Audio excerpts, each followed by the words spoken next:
I'm Don Frederico, and this is Higher Callings.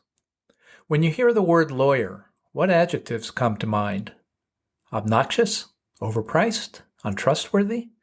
Or maybe skillful, smart, respectable? How often when you think of lawyers do you think lovable? Danny Karon is a Cleveland-based lawyer who has branded himself as your lovable lawyer. To know Danny is to know that description works.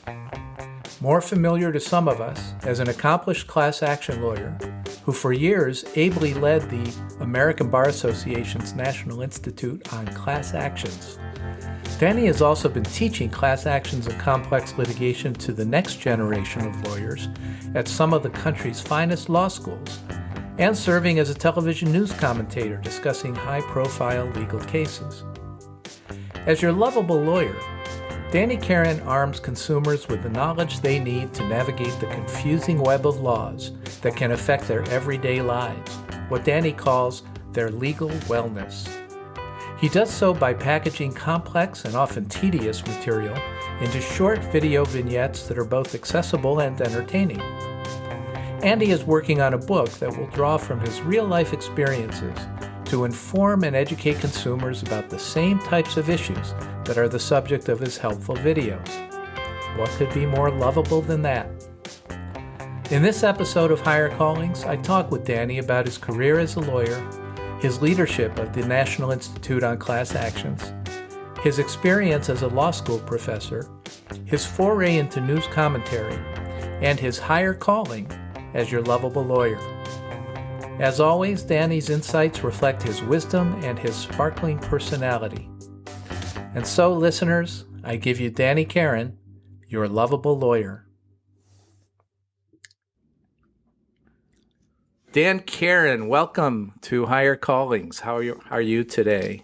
I'm doing well today, Don. It's great to be here. How you doing? I'm doing all right. It's the cold weather has hit us. I know you're in a warmer climate now, even though I always think of you as that Cleveland lawyer. Right. I'm all Midwest through and through, but I did escape for Florida for a while.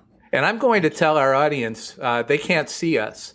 Unless I did something terribly wrong, they can't see us. But Right. You're wearing a Stones shirt, which I think is great. This is from the summer tour. It was a great show. I saw them actually a couple summers ago. I wound up in Berlin. We'll talk about this, but I took myself on what I call a writer's retreat, where I just kind of got away from everything to pour myself into some prose. I'm working on some books and stuff. I was looking for a really nice hotel because my computer had died. It was running down, and I needed to charge it. So I thought I'd sit in a lobby, get something to eat. And I forget the name of the really nice, highest end hotel in Berlin, but there's a throng of people in front of it. And I asked somebody, who are you waiting for? Coming or going? Who is this? And somebody, told me it's the Rolling Stones. I said, get out of here. I didn't know the Stones were touring Europe. And I looked at my phone, and this was in August. And I saw that the Berlin day, it said 3/8/22 or something. I'm like, that's, way back in March. I'm like, oh, no, wait a minute. Actually, August it's 3rd. 8/3. Yeah. That's tomorrow. So I went and got a ticket. And I got Mimi, my wife, I got her a cool T-shirt. And she was so pissed at me for being gone for so long writing that she wouldn't wear it, but when she wore it for the first time, I knew she was starting to thaw. So I was back in her good graces. That's really cool. I remember growing up. I remember the Stones when they just started. I remember their first appearance on Ed Sullivan. And even as a young kid back then, I was all about the Beatles. That was it. And I think for some of us, you were either Beatles or Stones, and I was Beatles, and so I didn't really pay attention to them for a long time, but I saw them in concert probably 10 or 15 years ago, maybe even more. And it was one of the best concerts I've ever seen. Oh, just a phenomenal band. They still really bring it. Mick Jagger does. The other two are losing a bit of a step, but still, to hang in there for an hour and a half, 2 hours, every other night for a whole tour. It's unbelievable. I couldn't do it. I was sitting down. Yeah. I'm not getting paid. I sat down to watch. So. Yeah. So speaking of music, I just want to make a comment about what we've recently been through as a country, and a musical thought I had about it. We're recording this on November 15th, so we're 10 days out from the election and 9 days out from when we knew 2024. When we knew the outcome of the election. And I've seen so many people, and I won't say it's completely passed me over, but I've seen a lot of people really affected emotionally by what's happened. I'm sure there are some people that are exuberant. There may be some people who are exuberant now and will be disappointed later. I know there's a lot of people, and this includes some people I know, who are devastated. And, the day after the election, we're just in tears most of the day. So it's been quite a 10-day period. And for some, I suppose, maybe a roller coaster. And this morning, I just thought, well, what's the song that captures that? And I'm going to mention a song you might not know. Okay. But maybe you do, and I don't know. Do you know Tom Waits? Sure. One of his early albums. I had a friend who introduced me to Tom Waits music, and I became a fan, although sometimes he doesn't sound so good, but other times he just sounds great. And some of his songwriting is amazing. But he did a song early on called Emotional Weather Report. And I might even put a link to that in the show notes here, or maybe in my Substack. It's a jazzy tune. It almost sounds like the beatnik era, with the bass and the drums and piano. But he's giving ostensibly a weather report, but it's all about his emotions. So, stormy and blah, blah, blah. But he does it really well, as if he's describing the weather. And it ends with him saying, high tonight, low tomorrow, precipitation is expected. Well, to tie that into what we'll be talking about, I wrote an essay on writing several years ago where I opened the piece with a Tom Waits quote about our suffering and this and that. And I think it derives from that song. If I had it in front of myself, I could read it. But it goes into how the theme of the quote as it concerned the writing essay was that we're all suffering through unreadable prose that lawyers trot out hoping to make their point, and it rarely lands because lawyers tend not to know how to write, and we have to get better as a profession if we want to do our clients our best job. And I channeled it through Tom Waits' suffering. Did you really? Yes, I did. I could send it to you. I would love to see that.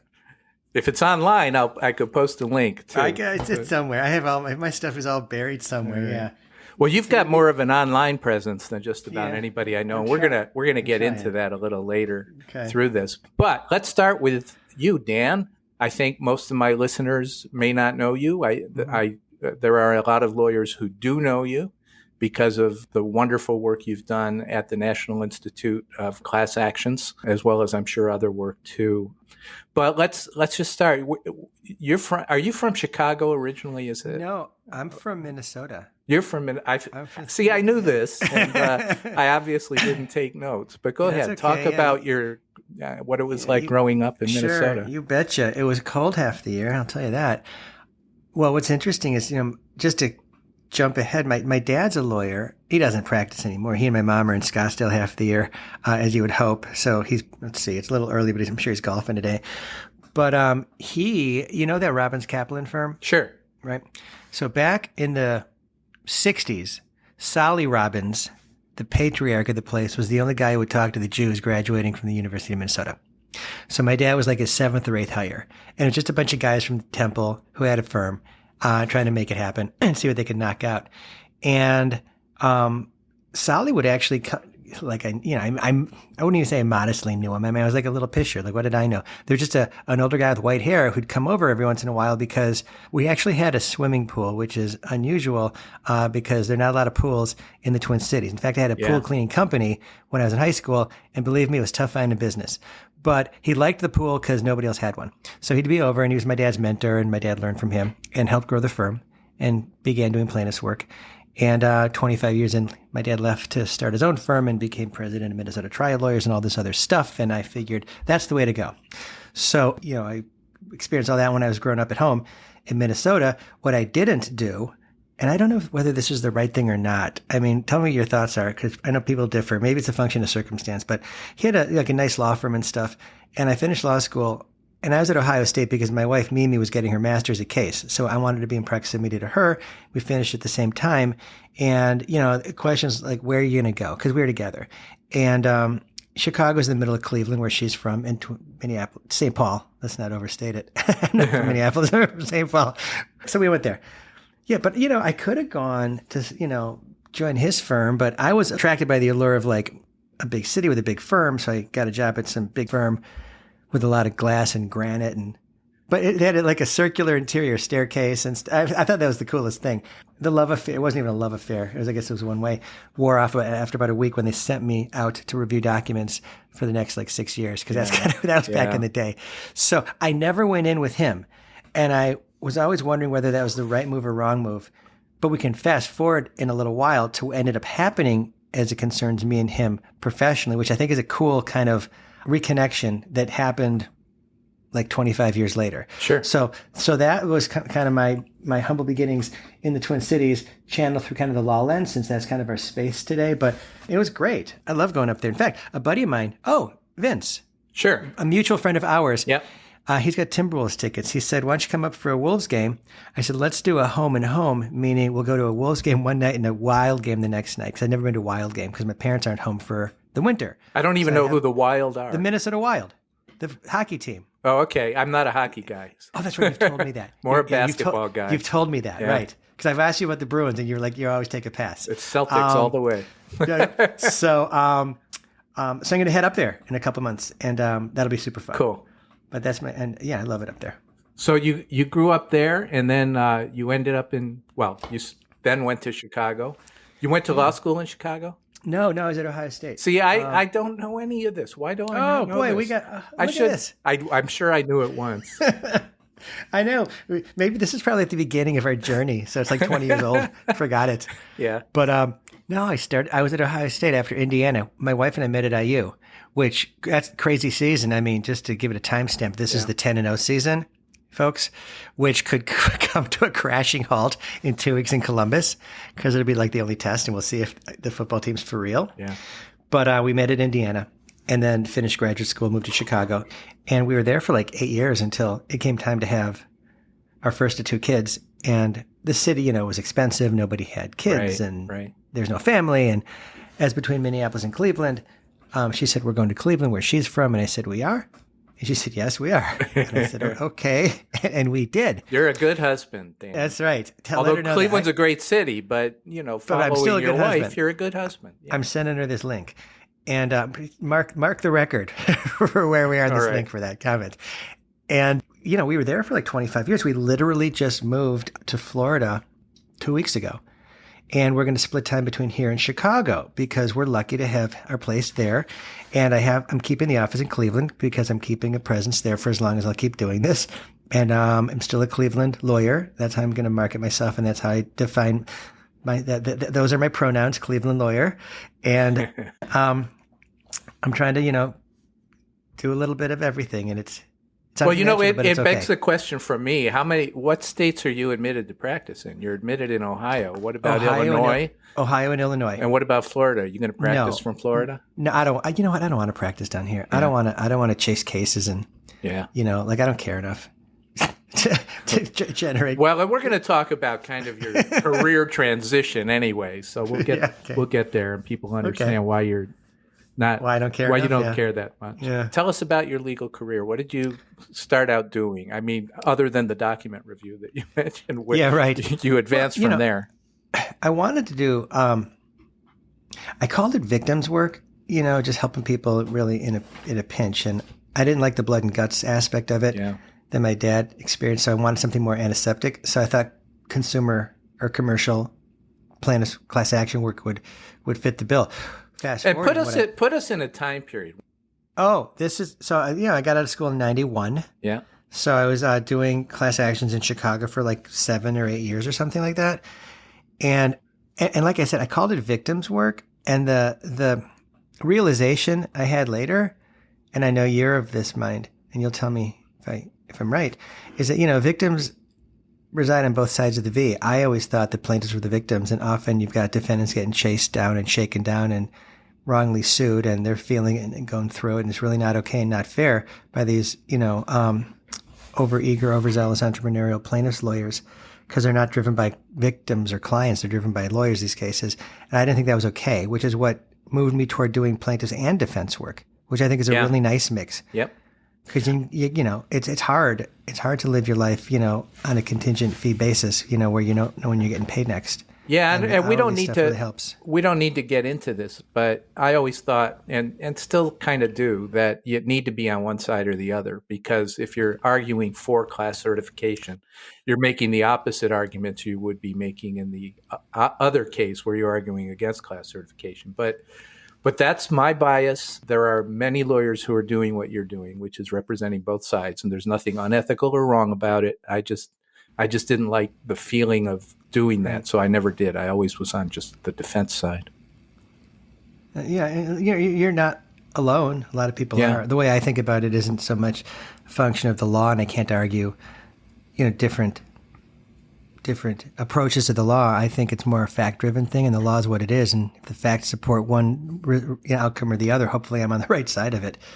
If I am, I am. Well, I agree with you that there are victims on both sides. I mean, obviously, there's a lot of meritorious class actions, and those are important and may even become increasingly important as our government becomes deregulated, which I think is probably going to happen very soon. But on the defense side, you're also right that there are lawyers, not you, but there are other lawyers who will bring meritless claims just to try to shake out a settlement, because the prospect of a class action puts a lot of pressure on a defendant to settle a case, even if there's no merit to it. Well, you know what? We'll get into this too, but like you, I do a lot of teaching, and I'm actually this semester I'm teaching at University of Michigan Law School. Yep.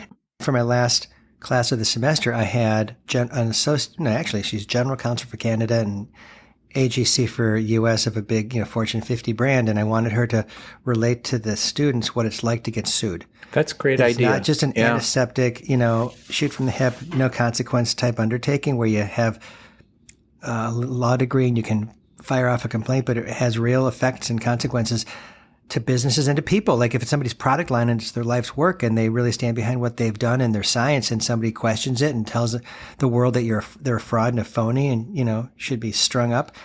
I mean, they go home to their spouse and they can't sleep. I mean, this stuff matters. So I wanted the students to really understand what they might be doing does to people, because a lot of them, believe it or not, are in the plaintiff space. Yeah. I didn't expect that. They want to be plaintiffs lawyers. Well, I'm sympathetic to both sides, but it all depends on the case, right? For sure. So you mentioned the National Institute, and that's how I got to know you. Yeah, you mentioned the National Institute. Okay, but you said it too. Okay, I'll take it.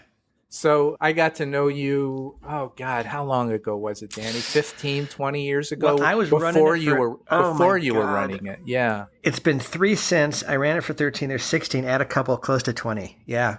So just so people know, the National Institute on Class Actions, the American Bar Association has a number of national institutes, and there's one on class action law. And they used to put on programs twice a year in different parts of the country, and then it changed to once a year. And it attracts maybe up to 200 lawyers from all over the country who want to learn and beyond. Oh, it's international? Yeah, totally. It's okay. Cool. And so Danny and I were panelists at when it was run by John Isbister, who's a great, great guy, and did a good job with it, a very good job with it. And then Danny took it over.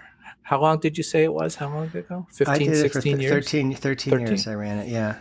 So Danny came in, and Danny brought his own knack for, I like to call it showmanship, but that could have a negative connotation, which I don't mean for it to have. Well, everyone loves Hugh Jackman. I mean, so you talk about the greatest showman. I don't see anything negative associated with him. You came in and you were a breath of fresh air. And again, no knock on John. He did a great job. But you did something that I don't think I've ever seen anybody else do in connection with a seminar or conference. You just said, let's make this more interesting. Let's not all sit down and have just a bunch of talking heads for this panel and then that panel and then that panel. Let's shake it up. Let's do games. Let's let's have people talk in a way that is not as dull as a seminar could be if we don't really bring some creativity to it. Talk about that a little bit. What were your ideas, and what were some of the things that were done under your leadership? Sure. I had to kind of slow roll them too, because I didn't want to ask for too much too soon from the ABA, which actually back then the Institute didn't have a lot of oversight. Now it's really run by the litigation section, so it's really regimented and rigid and stuff. But back then it was just me and a couple of folks who became my friends, and we just did whatever we wanted. We just sat around talking about what might work and let's just try this or that. And what I didn't like from having attended a lot of these programs was, the whole press conference feel. They call them panels. Are you going to run a panel? I've never called anything I've done at the Institute a panel. Right. It's a program. A panel suggests you're at this, long table. It's like a press conference. You got a, text dense PowerPoint behind you that nobody's able to read because the font's too small and it's just cripplingly, packed with copy. You got people ignoring it. They're going one after the other, and everyone takes refuge in their phones probably after the first. They're BlackBerries. That's how they're from. That's right. It does go back. Palm Pilots. Yep. There you go. So I'm like, I don't want to be associated with that. So I wanted to flip the program eventually on its head and do something vibrant and different and fun and enduring and memorable, rather than bland, antiseptic, pro forma, predictable, all that stuff. And what did I think that involved? Well, it's all about entertaining, and it's all about programming and doing it in a way that's enduring and people are going to want to watch. So I swapped out panels for talk shows and game shows and mock oral arguments and mock mediations. Yeah, I think I did one of those mock mediations, if I remember. I think you did. Yeah. I think you did. 3-act plays, that was how I got started, with props and set changes and, different and different supporting graphics on the PowerPoint screen and stuff to really make the program pop. And everybody had to involved. It wasn't just, hey, do you want to do a panel? Instead of like a seat filler, it was folks, the faculty was folks who had presence and who could command the stage. It was kind of like I don't want to overstate it, but if you remember like the 1984, was it Dream Team? Like everybody was like, stood their own or held their own, like you had to deserve to be there, not just somebody who just showed up and just read from a script or something. You throw in a good venue, a good city, something hip, something fun. I'd always have music. I'd always have like a Spotify playlist, for all the breaks. Every single minute of every single program of every single day was perfectly choreographed. I mean, nothing was left to chance. And if I missed a mark, I'm the only one who knew it. So that's what made it okay. And the lighting had to be good. And the table decorations had to be fun and thematic. I never liked the idea of having lunch, you bring like a buffet lunch, you just bring it into the same room you'd been sitting in. I wanted a change of feel and pace and some fresh air. So I would have them rent out the restaurant downstairs in the hotel, and we just completely switch it up and go somewhere different, have like a regular lunch together for like an hour and a half. So I didn't know that was you that was responsible for that. That was me. Good. Yeah. And it all came together in a really fun, meaningful way that people were really digging and learning a lot from. And well, you also have a stage presence. You're good in front of an audience, and I know you love being in front of an audience. But just to give people an idea, when we start and between different presentations, you're up there and you're on your feet. You don't sit down. You're standing up and you're really relating to the audience in a very intimate way and entertaining way. And again, you just did a wonderful job. That way. Thanks. It's all shtick. I mean, you have to fill the gaps with. It's kind of like at an NBA game. I mean, the timeouts have more going on than the game. You sure it wasn't a hockey game you were thinking of? Or? It could have been. Yeah. But the most fun I had was, get this. I'll tell you 2 quick stories, because I find them interesting, at least. You need a big opening. I was a speech and rhetoric major. And so I've done performative stuff forever. And even when you're writing, you need a big opening. You got to catch your audience. You need an attention grabber, all that sort of stuff. So we were in Austin, and the screen comes up, and it's a video of me out on the street in jeans and a T-shirt interviewing people about class actions, and what they think of class actions, whether they do any good, what their perceptions and what I would say misperceptions are about them. And they all had like just some discomfort with them and they didn't understand how they worked. Right. And I would disabuse them of that and tell them how they really add a lot to society and whatever. And they, I didn't realize. And then I turn to the camera and I talk a little bit. And then I look at my watch and realize that, you know what? We're going to be talking about these themes today at the National Institute just down the street at the Driscoll Hotel. That's where we were in Austin. I said, you know what? I think I screwed up the time change. I think we already started. So then it shows me kind of running down the street and the camera's shaking, goes to black. And then my audio comes on and I'm like bitching in the lobby about how I can't believe I'm late and missing my own wedding, so to speak. And I'm pulling on the doors and back. And then one of them unlocks and I run up to the front. I wend my way through to the stage and I'm in the same jeans and t-shirt as I was wearing when I was on the video. Right. And I'm huffing and puffing and, whatever. And then it's a big round of applause. And that's how I got their attention and told them what we were going to do today so that we could teach people the best and highest use of class actions, which, isn't what folks necessarily believe to be the case, blah, blah, blah. So I tied it in thematically. And the whole thing was canned, obviously, because I was in the hallway the whole time. And that was a fun one. When I was handing over the reins to the new co-chairs, we were in Scottsdale. And I wanted to do something just as a kind of a handing the torch over like they, do at the end of every Olympics, to the new city. And I figured, you know what, we're in Scottsdale. Let me be thematic and in keeping with the handing over the reins and a new sheriff in town. In Cleveland, where I was living at the time, of course, I found a stable. I rented a horse and I did a whole bit on a horse where I was talking about, hey, thanks for joining me at the, this year's Institute. Here's what all's going on. And I'm handing it over to these really capable folks. And, don't y'all worry because I'll be, right here if you need me, and I give the horse a kick and then I take off and literally ride it to the sunset because the sun's coming down. And then it's got Happy Trails playing with some graphics and stuff. And then, lights come up and I'm on stage. So that's how I started that institute rather than what you hear invariably, which is, hey, I think maybe we're going to get started now if you guys want to kind of, have a seat. And okay, so we have our first speaker here. And I mean, that's such a tepid, vapid. It is, and attention grabber. It's the way that almost everybody does it. I think that you influenced those of us who were part of the program, that, we were a little more casual, a little more comfortable, a little less stiff because of your leadership, but probably nowhere near where you were. For several years, I wrote an expert column on law in civil law and justice for Law 360. And one of my pieces was on how to put on a killer CLE. And I talked all about the big opening. And I circulated my essay to folks every year. And I don't think it was ever regarded, But that's, listen, what are you going to do? It was a great program. No, I mean, thank you. Not what are you going to do? You put on a great program. Oh, thank you. There was a lot of substance to it. All the different presentations were very substantive. You had great speakers, great experienced lawyers, law professors, judges. I remember, it might have been in Austin, you can correct me, one of the geniuses really who established class actions back in the 1960s was Professor Arthur Miller.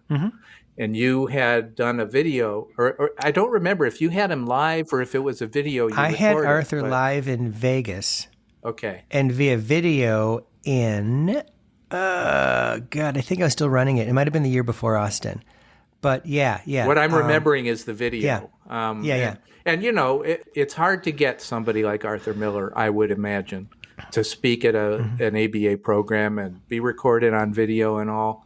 It was excellent. You did an excellent interview of him. Thanks. We all learned a lot from it, and also just enjoyed seeing somebody who's really one of the fathers of American class action practice. Well, do you remember in Vegas, not only did we have him, but we had Posner via video, which was were you at that one? It was a big deal, running cable, and nobody knew from Zoom. So we had it at the Wynn, and lunch was way at the other end. And I literally remember seeing people running back to the room so they wouldn't miss Posner. Yeah. And that was super fun. That year I did 4 programs plus emceeing, to which my wife said, nobody needs to hear that much out of you. You better tone it down.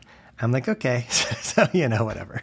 So now you also, I know you're not running the Institute anymore, but it's being run by a couple people you and I both know who also do a wonderful job with it. Probably a little more traditional in the way it's presented, but I think everybody's more traditional than Danny Karon. They got it. They got to embrace their style. That's totally fine. I tell them every year how great they do. They do a great job.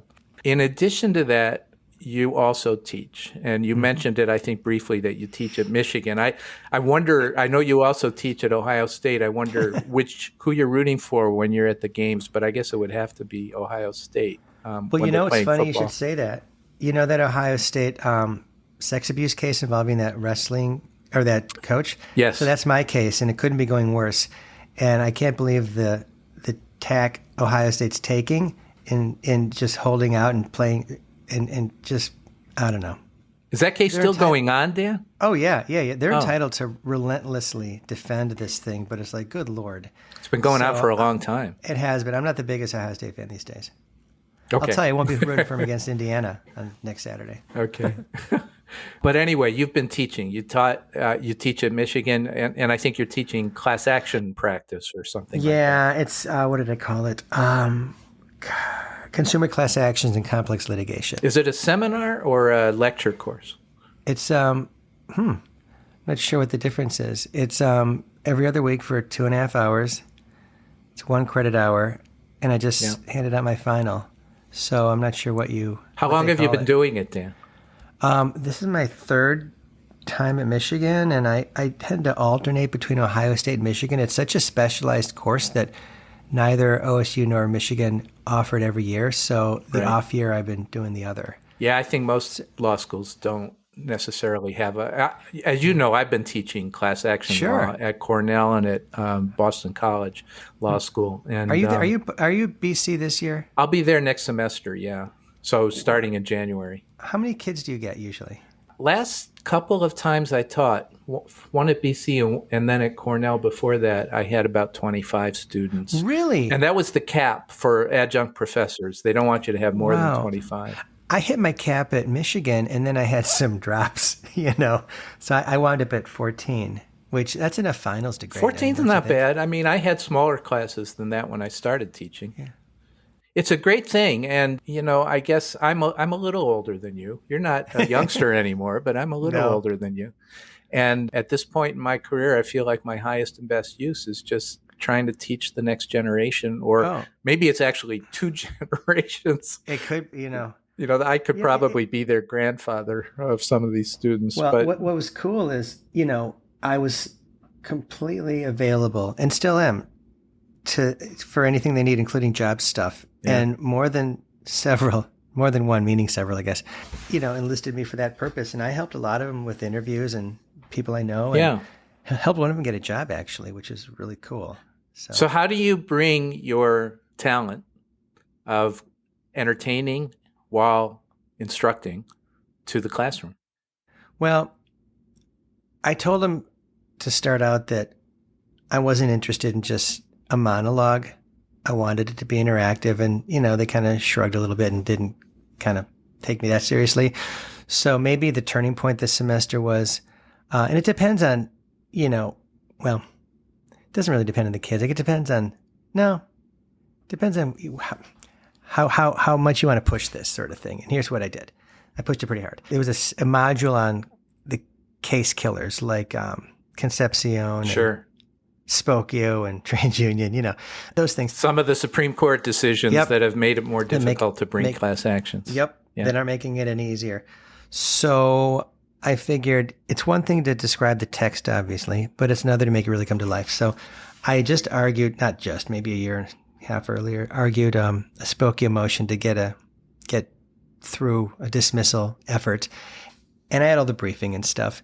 And I said, why don't we just put this on in real life and just make these concepts pop?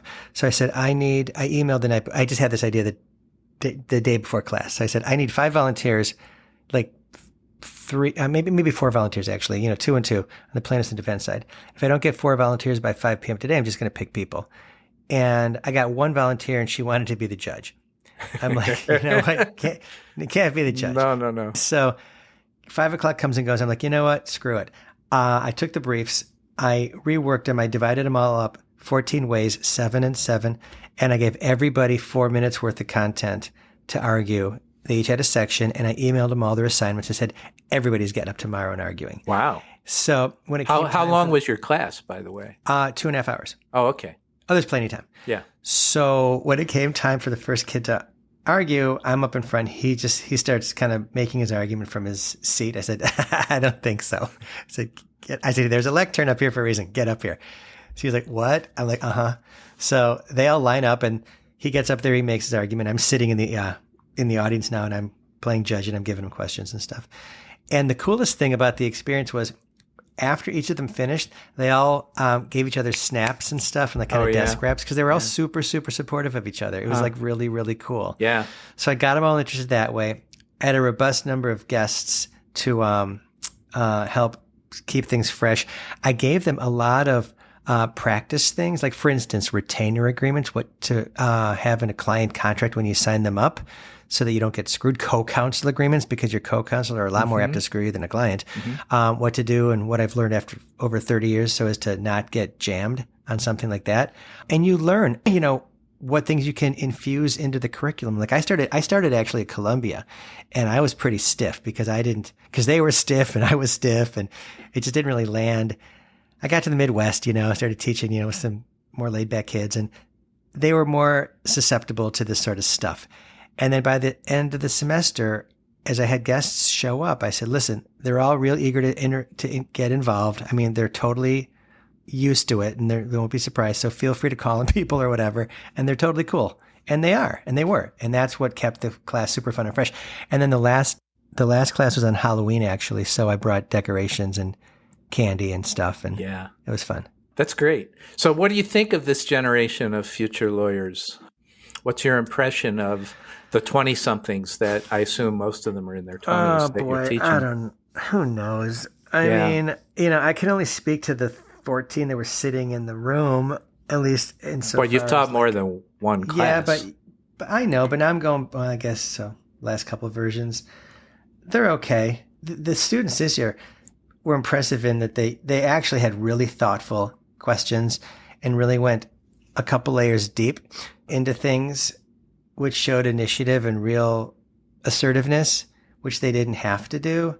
A lot of them would talk to me kind of outside of class about just job themes and life themes and work themes and how to get ahead themes. And I thought that was really cool because I didn't have that kind of aptitude back then. I think at the same time, they're all still a bunch of kids. They're like in their 20s. They have the same nonsense with the phones and with the pressures and with, all the externalities that affect all of us. But we're supposed to be better at handling them than they are, whether it be school shootings or, the election or LGBTQ rights or on and on and on. And then they're trying to define themselves and find jobs at the same time as they're sorting through these concepts that we never had to deal with. I mean, they do not have it easy, so they're making the best of it. They need some work, but they're doing their best. And I think I was pretty impressed, actually. Good. Yeah, it's going to be interesting to see what challenges they face with what changes might come about in government. Right. You and I have both been through cycles, I think, where you have a conservative president and there's less enforcement of the laws. And then maybe there's more need for class action lawyers to step up and do private enforcement of the laws. And then you have perhaps more a Democratic president who maybe is bigger on antitrust enforcement or other types of enforcement. And that sometimes actually spawns more private litigation. So yeah, you can't know. I mean, all I do know is that as freaked out as the plaintiff's bar gets after a Republican wins the White House,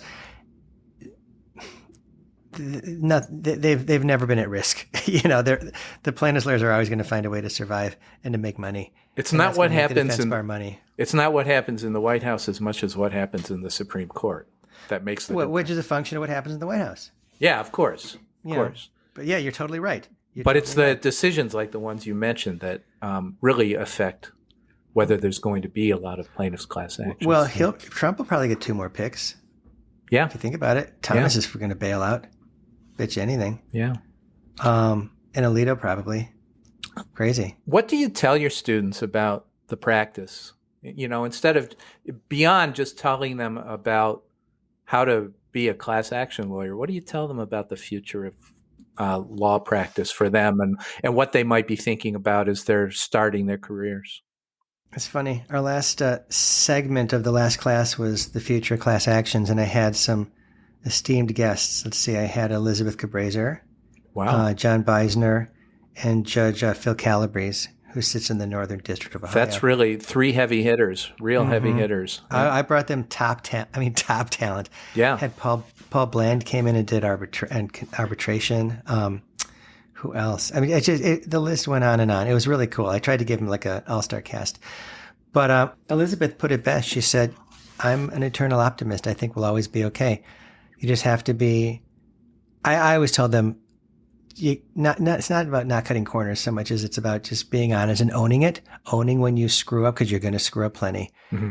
And I gave them some examples of things I did. It's pretty self-effacing, but it was a teaching opportunity.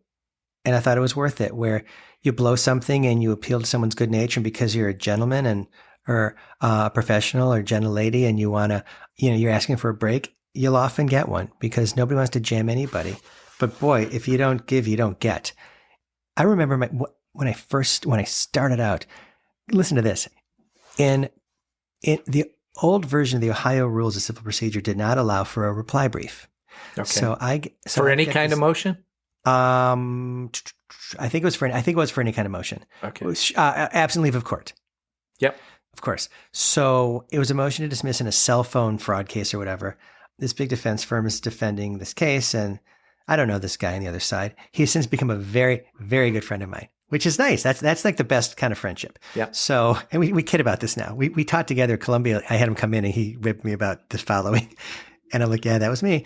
So he says, hey, Danny, listen, you raised some stuff in the response. Could I, would you stipulate to my filing a reply brief? It'll only be a few pages. I said, you know what? The rules say you can't do it, so I'm not gonna. He's like, whoa, what? Because I was new to Cleveland, and he's like been there forever, and that ain't the way they do it in Cleveland, right? Yeah. That's something else you need to know. And that's probably not the way you do it anywhere. I don't care where you are. Right.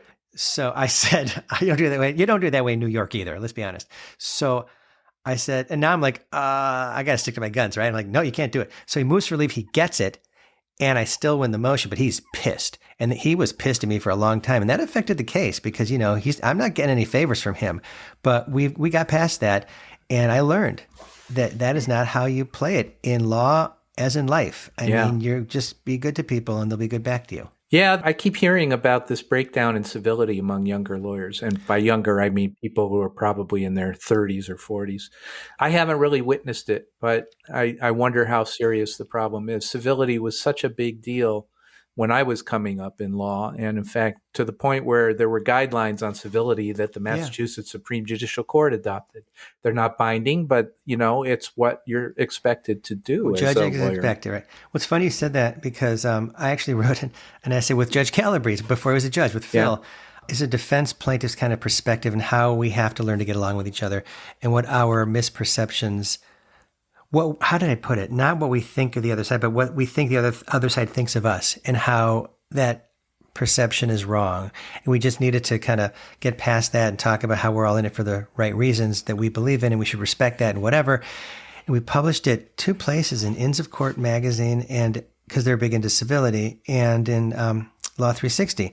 I thought it was so powerful that I sent it to the chief judge of the Northern District of Ohio at the time as required reading for lawyers filing new cases, and the FJC, the Federal Judicial Center, for the same reason, and never heard back from either of them. Oh. But you know what? It's not for lack of effort.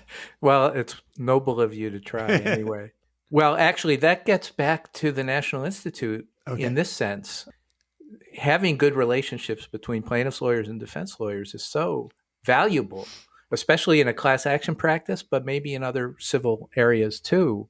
But especially in class actions, because so many of them end up settling, and you want to be able to have a good working relationship. You want to fight hard with the lawyer on the other side while you're litigating. But if you get to the point of settling, you want to have enough of a relationship that you can work together to overcome any objections that third parties might make to your settlements. Yeah. And the National Institute, what a great venue that was. And still is, I'm sure. I didn't go this year. For people on the defense side to get to know people on the plaintiff side and vice versa, and you develop these friendships. You were doing plaintiff's work, and I was doing defense work when we both were active there, and you and I became good friends. Well, I would, to start every program, I would explain what the purpose and goal and theme of our get-together was and why we were together for 2 days, and it was to be bipartisan and collective and cooperative and collaborative, and to learn how to solve our clients' shared problems. Granted, we enter them through different portals, but we're still there solving a shared problem in a way that's got to resonate with both sides and beyond. And if we can do that and emerge friends from the process, not only does the case benefit, but so too does our relationship going forward. Because I did a program with Fred Burnside, a good friend of ours, this year on getting business or really making money is what I called it. I mean, I wasn't putting any, guardrails on it. Like, we're here to make money, aren't we? Yes. And there's no shame or harm in admitting that. Right. So he talked about how he refers me stuff, and I call him with any ideas I have for cases that are worth his defending, which is more elusive, of course. But that's exclusively a product of our relationship, and I love him to death, and I'd do anything for him, and he's a defense lawyer, and it doesn't make one bit of difference to me, and it shouldn't. And we need to understand that collectively, because what I tried to do was make the Institute not so much a CLE, a continuing legal education program, so much as a revival. I would always describe it kind of as a Springsteen concert. We're all learning, growing together, and having a great time, and we walk out of there with endless opportunities available to us because of the people we've met and the things we've learned. And listen, I don't know whether it's going to that vibe will persist, but I was very overt in expressing it to people because I wanted them to know why we were there, not just that we were there. Well, I think it probably will persist in this way. There are two co-chairs now, and we know both of them, Adam Polk and Jen Mesko. Adam is a plaintiff's class action lawyer. Jen is a defense side class action lawyer. And they're both just wonderful people, and they get along beautifully, even though they are on opposite sides of the V. But the Institute was a great place to just develop those relationships and also get to appreciate the perspective that lawyers on the other side of the V bring to the table that you might not know if you don't have a venue like that to interact with people. Well, I'll tell you why I chose them too, and why I chose two. Well, first, the Institute started as one day, then it grew into two as I added programming. Also, I didn't know if anybody who would be as intellectually sincere about calling both sides out for their best and worst practices as me. That doesn't mean that person doesn't exist. I just didn't know who it was. So I figured, you know what, let's play it safe. Two people make sense because it's a lot of work, and someone from each side will suitably represent that side's cause. And why them? Because they, to me, exhibit the three pillars or hallmarks or whatever you want to call it of persuasiveness, like people who can deliver a message that matters and that I want to listen to. They're credible, meaning they got chops. They're likable. They're the nicest people ever. They are. And they're trustworthy. I mean, they would do anything for me and I'd do anything for them. And you don't get those three characteristics. They don't emerge in just everybody. I mean, they're like three legs of a stool. You take one out and the stool tips. Yeah. And that's why they're worth listening to, because they emote those three characteristics. And I think the Institute and its programming is benefiting from having them up there. And they're getting better every year. They do it, by the way. They are lovable lawyers, Dan. And I don't know if you patented the phrase or copyrighted the phrase lovable lawyer, but you've kind of moved into a new area where most of us don't venture. And that is your online presence and your television presence. You and I are doing an audio podcast right now, but there's a lot of videos of Dan Karon on different news shows.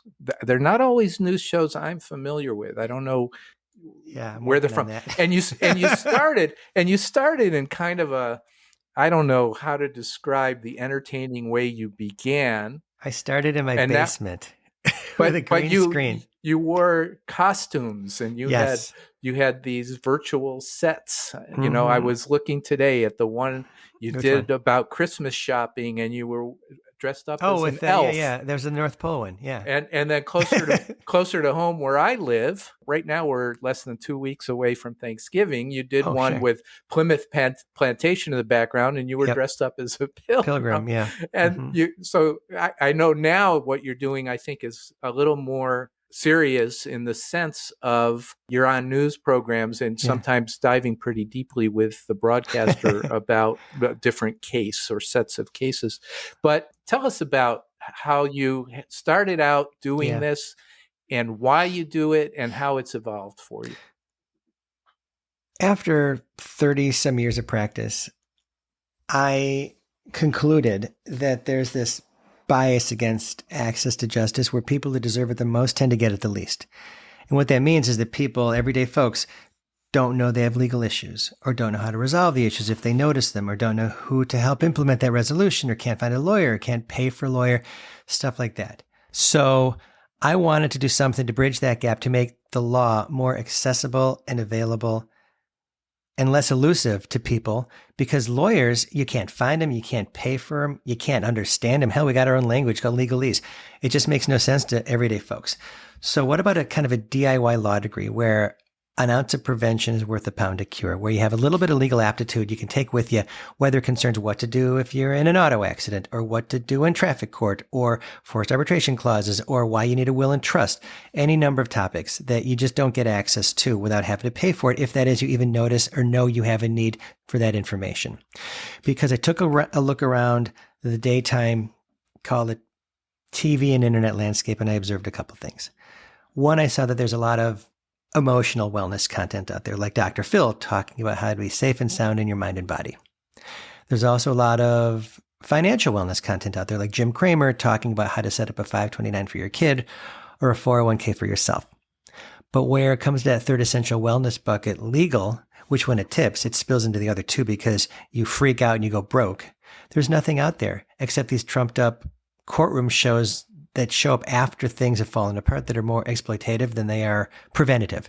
So I wanted to slide the dial back and offer people a way to avoid stepping into stuff. Kind of like if you go to the doctor for a physical to keep from getting sick, this is, call it your legal physical, what you need to avoid from getting legally sick. And I wanted to deliver that message to people. So I started putting together videos. And the ones you noticed are the ones I did in my basement. Those were the early ones, right? Yep, yeah. Early ones. I figured out how to do that. I would order costumes on Amazon. I tape a video and return them the next day at Whole Foods. And I put a bunch of content out there. And I was trying to figure out how to gain traction when I got an email from an agency in New York. Well, let's wait. Before you get there, what were some of the types of topics that you did videos on? Boy, I remember they would fall into three buckets. One was kind of textual, talking about a law or something people need to know about. Some were practical, what not to do, how to stay out of trouble. And these were designed mostly for consumers? Yeah, they were. So I had to take some care because those are kind of elusive buckets. I did some also on kind of conceptual ideas like why litigation matters, why jury duty is important, those sorts of things, just to kind of prime the public, let people understand that they have a piece or part in the process and that it matters and that, it's here for a reason. It's really for our own safety and peace of mind. So with those kind of buckets in mind, I did topics. I did a bunch of COVID stuff. Okay. Like when the judge it was the same judges who did was it the same judge who did Eileen? What's her name in Florida? Who Aileen Cannon? Cannon. She lifted the mask ban on the airlines, right? I don't remember. I don't know. Whatever. Whoever it was an elusive topic. I wanted to unpack it for people so they understood that she actually was able to do that. Now you had the ability to agree or disagree with it, but I wanted to at least address it for people because it's just a topic that doesn't get a lot of understanding. And these are videos that you put up on your website. So, and then you would promote them on social media. Is that how you did it? It was. That's not a real sexy topic, that mask one. How about like when, if there's a new Supreme Court justice, what's the confirmation process look like? Nobody knows. So I did I dressed up with a white wig and the white wire rim glasses and a robe in the Supreme Court. And I did a bit on, how the Supreme Court justice confirmation process works. I did when Johnny Depp Amber Heard was moving through. Yeah. That wasn't a spousal abuse case. That was a defamation case. And I thought it was important to let people know what they can and can't say online and what, if somebody says about you online, your options are. Because listen, had Amber Heard known what the elements of a defamation claim under Virginia law are, believe me, she never would have posted that thing on the Washington Post, right? So it would have saved her $1 million, which is what she settled for on appeal. So I talked all about that. And I channeled that through Jack Sparrow. I did a video where I was dressed up as him in a courtroom. I did one where I was dressed up as Edward Scissorhands in a courtroom. And I did one with a candy theme where I was dressed up as Willy Wonka in a courtroom. So I had all these fun videos in addition to the ones you talked about. Holiday scams, I talked about that in the context of being an elf. Wacky Thanksgiving laws, because there are a lot of them. I did that dressed as a pilgrim. So this agency sees my videos and they say, we like your talent. You know, we have all this other talent and we develop talent, and they got a bunch of big names. I'm not sure what they've done with them all exactly, but you can't deny that they're on the roles. And we want to work together. And I'm like, next you're gonna ask me to deliver a package for a Nigerian prince. I'm like, I don't know who you are, or make me a model in whatever, Bulgaria. So I went to New York to meet with the guy, and he's totally legit. And I'm like, I like this guy's style and what he can maybe bring. So I started working with this talent agency, and they wanted me to get on TV and got me a publicist. And I was getting TV spots through the publicist, but that's in the context of being a legal analyst. So I'm talking about a lot of Trump stuff, a lot of Hunter Biden stuff, a lot of protest stuff, because I wanted somebody who taught it, who was associated with Columbia. So I had the Columbia thing. So you talk about, the protests. So it's really current events, and you're the guest that's being interviewed by a journalist. Oh, I'm the legal expert. Yeah. Yeah. But that's not advancing the brand. So what I'm doing with these new publicists is to try to pivot to promote brand-centric stuff. Boy, is that a lot of marketing speak right there. There you go. Trying to get the brand to take root so that that's what I'm recognized for, instead of just being somebody who can talk about legal topics. Because, I don't want to talk about just legal topics. Well, what's the brand? So what is the brand? The brand is really, it's the Lovable Lawyer, and it's all about, of course, consumer-centric, consumer-focused, legal wellness type topics. So you want to go, you're going back to that and not so much doing current events. Yeah, I don't want to do current events. Yeah. So one thing that the talent folks said is, every influencer has a book. If you take a look, they're getting interviewed on like MSNBC, and there's a book propped up in the back because they're shamelessly promoting it, which is what you'd expect them to do. They said, you need a book. And I'm like, oh boy, I'm writing a book, which I am. I've been writing a fiction novel for like 10 years and it's almost done, or several versions of it I've been through. But that's not what we're talking about. It's got to be on brand. So I said, I don't know how to do nonfiction. So I found a proposal writer in LA, and she helped me write a proposal, which I spent a lot of time tweaking. And we pitched it to some publishers, and just a couple months ago, a publisher picked it up and I signed a book contract. And my deadline is December 15th, 30 days from today. Yeah. For my manuscript. And we're talking about cover art, back of the book. I mean, all the stuff. And the title is Your Lovable Lawyer's Guide to Legal Wellness, Fighting Back Against a World That's Out to Cheat You. That's what it is. Wow. And it's on all these different topics. The videos turned into prose. Great. So if all goes well, when would that book get released? October 25. Okay. Yeah. Just in time for the next National Institute on Class Actions. It's so funny you said that. I wonder whether I'll get a table. Yeah. I can't imagine you wouldn't. Yep, I got to schlep a bunch, yeah. Well, so why are you doing all of this? I mean, I think you've addressed that to some extent already. But is there anything more you want to say about your motivation? I mean, obviously this is fun and it's important, and hopefully you make some money doing this, but I think there's more than that drives you. There is.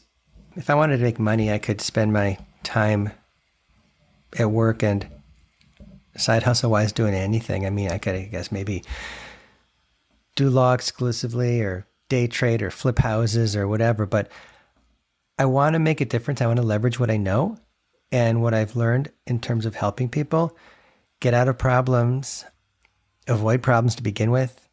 I think people are underrepresented in that regard. I was at the BMV today getting a new title and registration. So what is that? The Bureau of Motor Vehicles? Of Motor Vehicles, okay. Yep.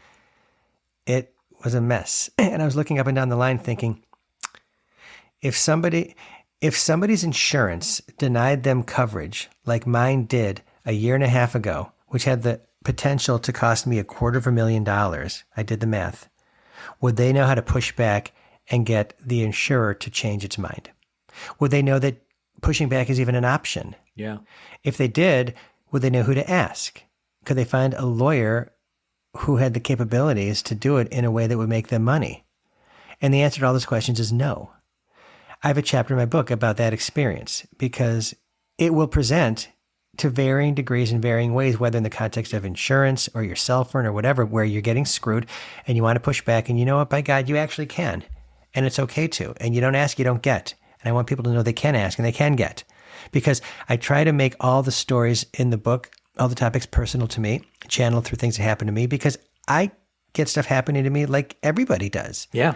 I just know what to do. And that knowledge does me only so much good if it's kept in my head. And I want to help people like I do when I'm teaching or like I do when I'm practicing with what I know. And I hope, knock on wood, this is a means or basis for doing it on a wider, indeed profitable scale, because I'd like to monetize it too. But again, it's about the cause. And if the cause is sound, I think it'll pay for itself. And that is Danny Karon's higher calling, right? And it's what makes you not only a lawyer, but a lovable lawyer, unless, of course, you're on the other side of one of the lawsuits that might get brought because of the work you're doing. What? You're smiling. Listen, if I'm suing your client, you're loving me more than your client is. That's for sure. We won't go there. I knew we wouldn't. Well, Dan, this is inspiring. It's always interesting and entertaining to talk with you. And of course, I enjoy our friendship too. Are there any parting words you want to leave for any of our listeners who may or may not be young lawyers or law students or average consumers? I don't know who's going to pick this up, but in terms of parting words, first I'll thank you for another wonderful time together. I think your podcast is so delicious. I mean, it's so provocative. The topics are so compelling. Your talent is so spot on, and your production qualities is just great. I mean, to do this on your own because it's the right thing to do and you enjoy it, it takes a lot of time, and you get out of what you put in. You're putting in a lot of time. So I think it's really cool. So I'm thrilled. Well, thank you for all the people who have had the benefit of hearing this broadcast, not just so much for hearing my remarks, but yours too. So thank you, Dan.